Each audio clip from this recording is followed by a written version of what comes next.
Environ 100 000 mots constituent une langue parlée dans les quatre coins du globe.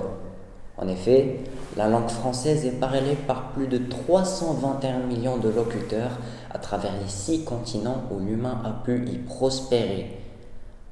Du Maroc au Canada, en passant par Monaco et aux Caraïbes, ajoutant à cela les 44% de locuteurs venant de l'Afrique subsaharienne, je citerai Vanuatu, la Polynésie française et plus encore.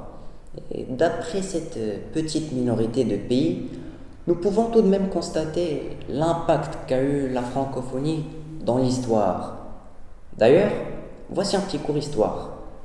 La francophonie prit un grand rôle dans notre vocabulaire après son introduction en 1880 par un certain Onésime Reclus.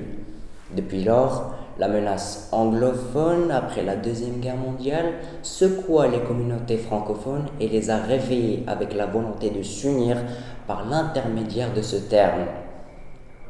Aujourd'hui, plusieurs organisations furent créées pour protéger une langue qui, auparavant, était synonyme de pouvoir et de noblesse. La francophonie, c'est aussi un terme regroupant plusieurs ethnies, mixant leur culture, et ça nous donne un cocktail aussi resplendissant que le terme lui-même. Un cocktail constitué de longanes venant tout droit de Laos, de papayes vanuataises, d'agrumes bien juteuses cultivées par les barbares de l'Atlas, ou encore des caramboles aussi étoilées que leur forme.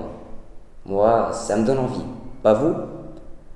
Pour finir, j'ajoute que la francophonie n'est pas qu'un simple terme visant à décrire la gloire de l'Hexagone, mais une appellation unifiant diverses cultures, ethnies, religions et surtout visant à promouvoir paix et démocratie.